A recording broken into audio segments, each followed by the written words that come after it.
ating ulam for today ay fried chicken, then nilaga. So meron tayong nilaga dito. Ayan. So wala pa yung ating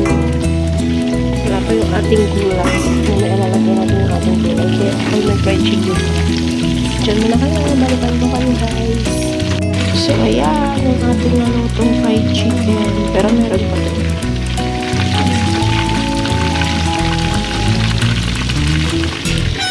Yung ating fried chicken for today. Tapos nilaga pa, hindi ko pa nalalagay ang gulay.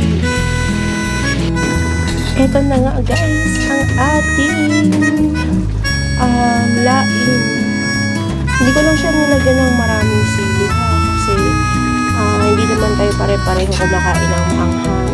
Sa akin okay lang maanghang, kaso yung iba hindi ko sila pwede sa maanghang, so kinuntian ko lang. Ayan.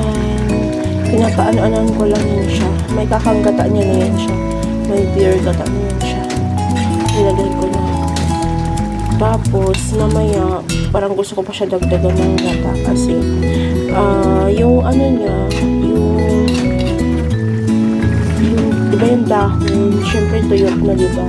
So, mabilis siyang mag-absorb ng gata. Kasi nga, tuyot na yung dahon niya. Kaya yan. So, kaya mabilis siyang sumipsip. Yan. Kaya, kailangan natin siya more gata. Kaya pag bibili kayo, mas papakukuluan niyo muna siya doon sa pangalawang gata.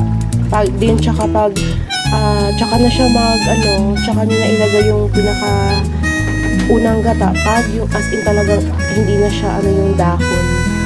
Kasi kulong-kulo na siya doon sa pangalawang gata.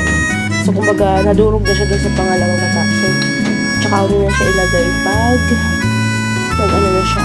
Pag talaga, parang durog-durog na yung dahon niya. Yan.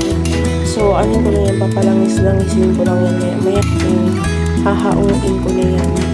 Then, yung aking tapa, malapit na maluto. So, ko na to. Maya hahanguin ko na to. Pero, papaimpisan ko muna yan ng tubig. Ng sabaw niya. Papaimpisan ko pa yan. Hindi ganyan yan. Kasi hindi pa siya ganun kalapot. Pag lumapot lang sa sabaw niya, okay na siya. Ilagdagan ko kasi ulit ng tubig to kasi medyo matigas pa. So, pag alam niyo sa baka, kahit kunting timpla lang, masarap na siya. Kasi nga, beef siya malasa na. So, kaya yan, ang ginawa ko dyan, minarinig ko muna yan, tsaka ko siya ginisa. Then, kahit lagyan niyo siya ng maraming tubig, pag ginisa niyo siya, kasi hanggang matigas pa, lagyan ng tubig hanggang sa lumambot. Kasi para mas malambot talaga siya, yung pinaka-karne niya. Hihintayin nyo naman yan na umimpis konti-konti yung pag lumapot-lapot na yung sabaw. Pag ganyan, pag ganito pa yung sabaw, huwag nyo muna siyang hahawin. Kasi ibig sabihin, pa yan siya. Mahilaw-hilaw pa yung yan. So yan. Ito ay pangkain lang ng aking mga boss. Tapos, nagagawa talaga ako nito. Pinapantinda nila doon sa coffee shop nila. Yun ang tinda nila doon. Yun ang niluluto talaga. Ito ay pangkain lang naman nila yan. So, ayan. O, diba? Paluto na yan. Babawash. Bye-bye, guys. So, ayan. Ito na nga ang ating ulam for today's bagyo. Dahil bagyo ngayon, ito yung ating ulam. Bulalo chunk. Na lang yung niya, ayan, kumakalas na kasi sobrang lambot nila.